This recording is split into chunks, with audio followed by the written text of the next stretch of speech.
Back in February, 9 Vicious posted this video to his Instagram. I call out my slate, my son. I know that my slate on time. I listened to the song and it's fire, but it has an artist that I've never seen or heard of before called ApolloRed. I click on his profile, look at his highlights, and see he has a DM from Carti saying he liked his music. That obviously makes me curious. So I go to his SoundCloud and listen to really the only project he had out at the time. The shit was hard. Fast forward only 3 months, he ends up getting signed to Carti, gets a charting album, does multiple performances, a stream with Playboi Max, and gathers over 200,000 monthly listeners on Spotify. And this is how he did it. His real name being Artemis. Born in Atlanta, he describes life there like a whole different world compared to other cities that he goes to. Atlanta, that shit a whole nother world. I see why niggas say that. I go other places, I'm like, yo, Atlanta a whole different world. Everybody having motion, everybody doing something. Like, you gotta make something out of nothing. You from Atlanta. His age, I'm honestly not too sure of, but what I am sure of is that he's born on June 5th. If I had to take a guess, I'd say he's anywhere from 20 to 23 years old. He has two sort of different explanations for his rap name, ApolloRed, but I'ma just let him explain it. Where does the name ApolloRed come from? When I started rapping, I stole the nigga Apollo. Well, I wasn't even rapping for real. I just went in the nigga car, got some shit, and he had an Apollo. And then I called somebody that was like, boy, you don't even know what you got. Like, that shit cost 1,000. Like, I already used to freestyle, so I was like, shit, I'm gonna have that motherfucker. Like, I had it before I even had a computer, and I like the name. My real name is Artemis. Why you add red? Yeah, okay, if you know Apollo, that's the Greek god twin of Artemis, which is my real name. It's really Artemis, but my shit Artemis. So that shit was just like, I like that name, Apollo. In the second interview, he says, my real name is Artemis. In Greek mythology, the twin of Artemis is Apollo, and Red is from girl in red. I added the one because I feel like the new artists' names are like usernames. I don't know, you judge. I feel like in the first interview, actually might be the truth, but in the second interview, he had to tighten up, you know, like first professional interview, like, you feel me? Getting into the start of his career, Apollo says that he had actually been making music since high school, but never dropped any. He just used to make the music for himself to listen to. But the turning point that really pushed him towards making this music shit a reality was in 2021, stating in an interview that in 2021, I went to Carti's Whole Lotta Red tour show in Atlanta, and I told his mom, this could be me. Seeing the energy the crowd had for him was crazy. That inspired me. That eventually led into him releasing his first known single only a few months later. But before then, around late 2020, he would actually take this photo with Carti, which I'll explain later on why this photo is significant. On the 5th of April 2022, Apollo would release Proud of Me, his first known song. And no lie, like no bias shit, for his first release song, this shit's actually pretty good. He's showing off that he's got different flows, the beat is good, it's a smooth little track. This was the only one song that he would release in 2022. Afterwards, he'd seemingly go silent. He may have deleted the songs he released afterwards, or he could have just not dropped songs for whatever unknown reason, who knows. Heading into 2023, he released his first EP in October, but before that, 4 more singles dropped, and these surprised me even more. I don't know how much music Apollo actually recorded during his time in high school to get this good, or this is just talent, because this shit's not something you would expect to hear when looking at the start of an artist's career. In these 3 songs, you can kind of hear him progressively get better, starting with Off the Rip. For the first night, I ain't know a mascot, like I told we'll get a nigga roll.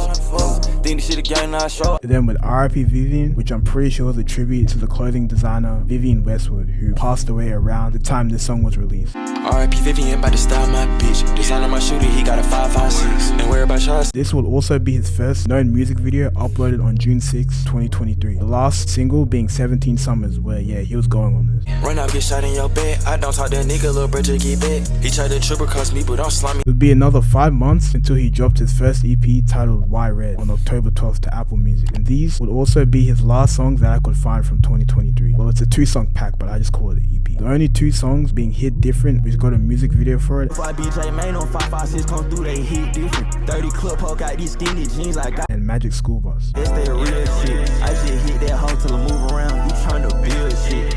Around this time, you'd meet another familiar rapper that is causing a buzz right now, being 9 Vicious. As said in his interview with King Mill. So how'd you lock in with 9? I commented on one of his videos. He had like 1,000 followers, and I was like, you hard. And that nigga was like, I was just listening to you. I got his number, and we got on the phone, and he was just telling me like, twin, like this shit gonna get big. I was just like listening to him. You know, every nigga say that, but he really showed the nigga shit did get big. We been locked in for a minute, like a year and a half. Shout out to 9 and my boy. So both 9 and Apollo were tapped into each other pretty early, and seemingly grew together in this. 9, as you'll see later, will play a pretty important role in getting Apollo around more artists that he'll collaborate with in future. But not only that, he'd feature in a song later that in my opinion would put him on the map for real. Moving into 2024, it's clear he started to take music more seriously and was wanting to make something of himself, dropping 3 EPs and his first full-length project, which we'll get into later. But before that, he started off the year dropping 4 singles. Released on January 21st to all platforms, The Way Life Goes sampled Lil Uzi's The Way Life Goes. Know it hurts sometimes, but you'll get over it.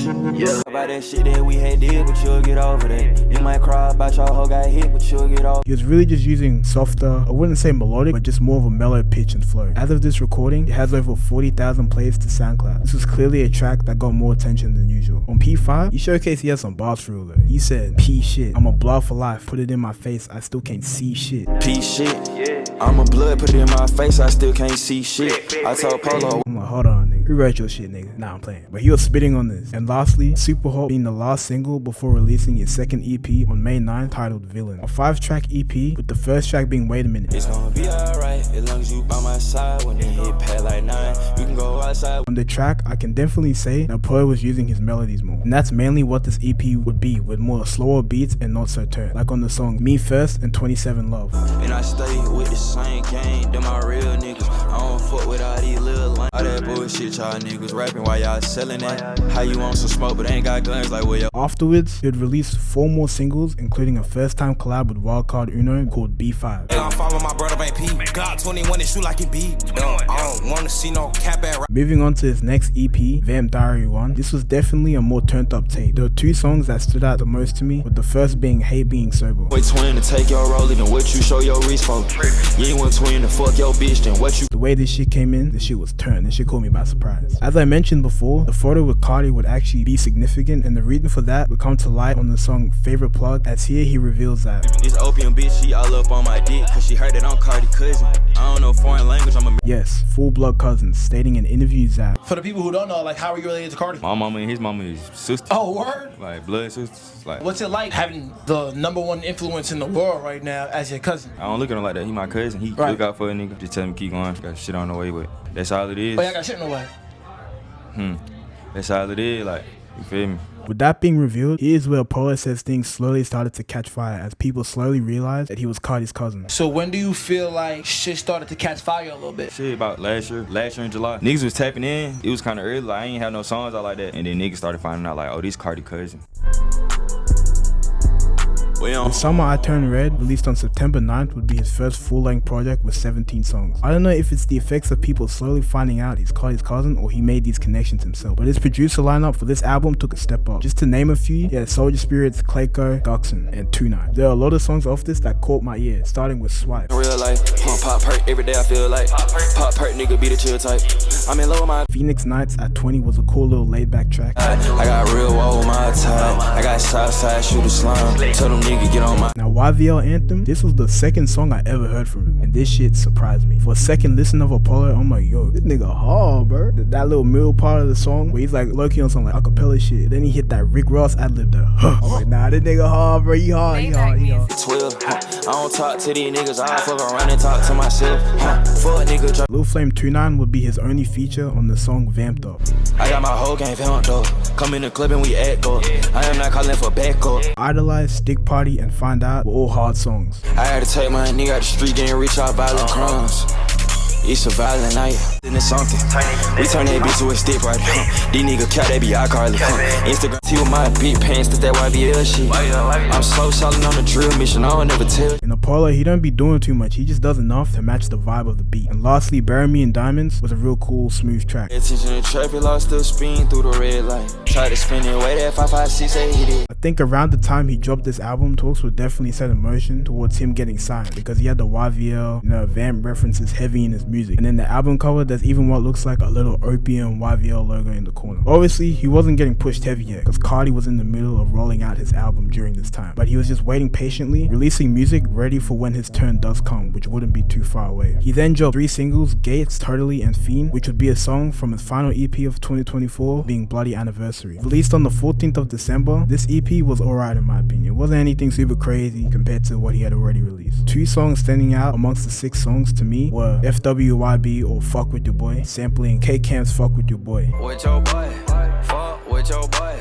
fuck with your boy, fuck. Nigga know they can't. With your boy, 223, hop out that CJ. And another being FTS featuring another well-known artist being Ecstasy.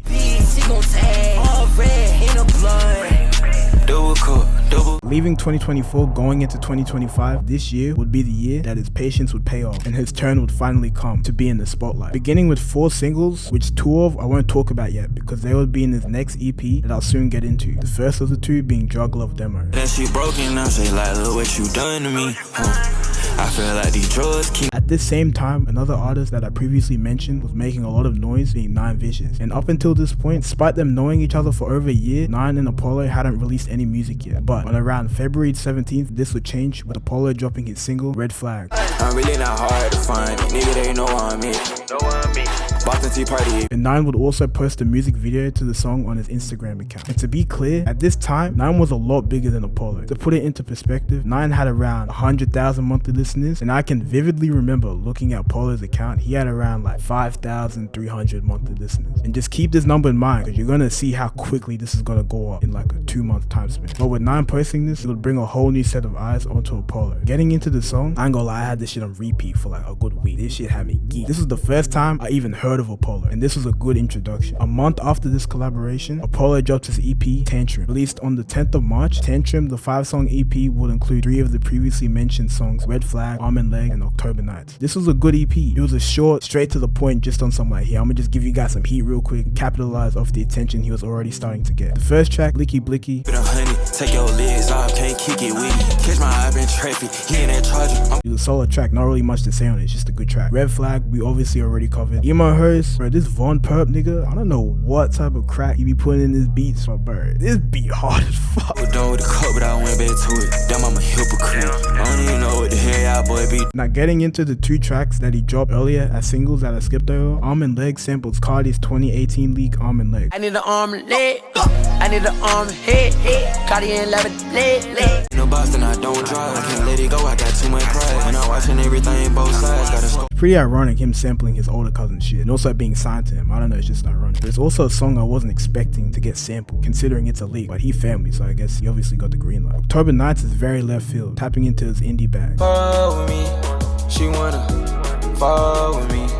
Don't call my phone. Now with Apollo starting to make his break 2 days later on March 12th in New York,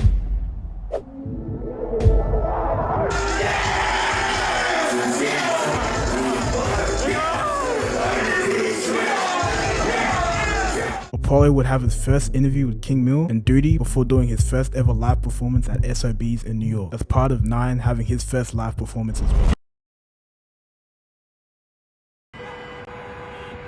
New Carti album this Friday! Carti out of the blue drops a surprise announcement for his album release. The hype and anticipation is at an all-time high, with people staying up all night anticipating the release. And finally, on the 14th of March, Carti drops. There's a whole bunch of mixed reactions. But amongst all the chaos, Carti posts this video of Apollo getting YVL tatted to his story, as well as Apollo making an appearance in the Opium Barbie music video. I guess this was Carti's way of saying he's Opium/YVL now. Mitch Modes would also confirm it in an interview a month later. Is he officially Opium? Mm-hmm. Yeah, he's YVL. He just got that shit tatted on his face the other day. And this cosign from Carti, combined with the spark he had from Red Flag, would accelerate his growth like 10 times faster on the lead up to his next album, Midnight Blasic. On April 12th, Apollo tweets Midnight Blasic, hinting towards the name of the album, but he wouldn't drop it yet. While still holding on to the album, he would hop on stream with K-San, a member of FaZe Clan, to shoot a music video. Heading to LA for 1300 Sade's birthday, here he would meet 42 CEO, a news reporter in the scene, and he would actually play a role in the album, believe it or not, which you will see soon. On May 5th, Apollo posts the track list for the album alongside the producers that worked on it. And when I saw who was working on it, I was thinking, oh yeah, he got the A-team for this motherfucker. He had people like KP Beats, Clayco, Opium Barbie, Filthy, Tragic, 29, 46 Ahmad, 16-year-old. Shit. There were a few more producers, but these were the main ones that most people might have heard of. 8 days before officially releasing the album, he does his second ever live performance in Atlanta alongside 1300 Saint and 9 Vicious. You can see these boys are going up quick. The crowd size grew more and people are starting to sing their lyrics more.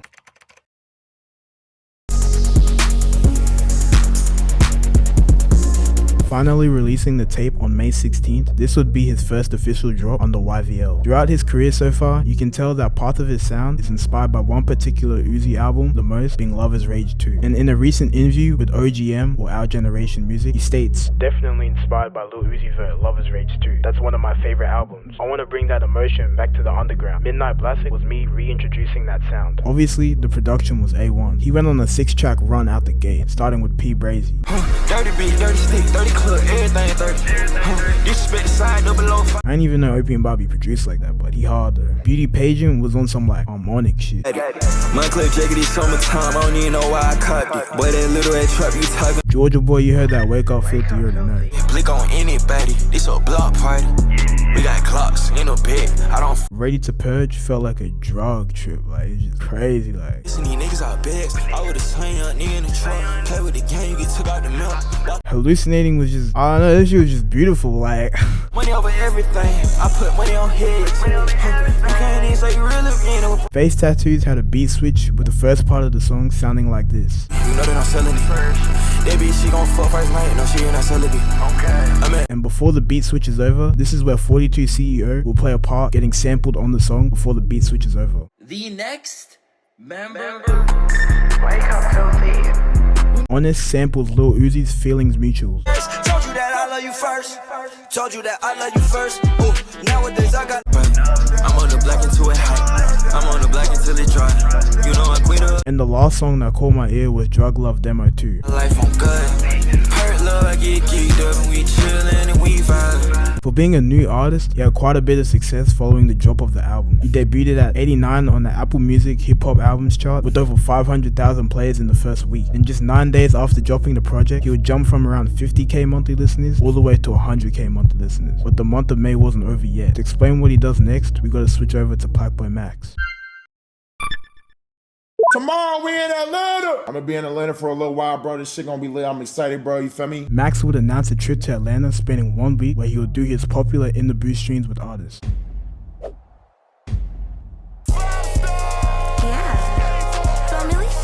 Making it to Atlanta, he would spend a total of 7 days there, collaborating with multiple different artists, producing music. On the last day of the Atlanta trip, in the middle of recording with Laserdisc,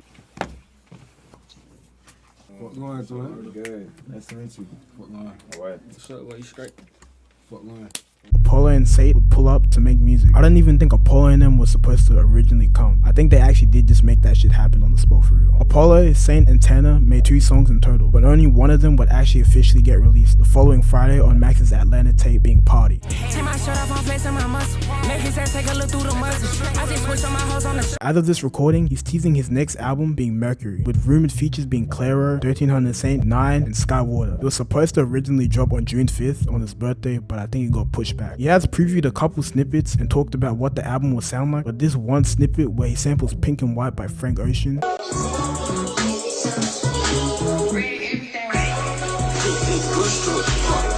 bro, this shit is crazy. You can't deny the fact that Apollo was dealt very good cards in terms of getting his foot in the door with music. For other artists out there, don't compare your journey to his. Don't. Just focus on what the fuck you gotta do to flip your bad cards into good cards. Either way, it'll be interesting to see what Apollo's music evolves into.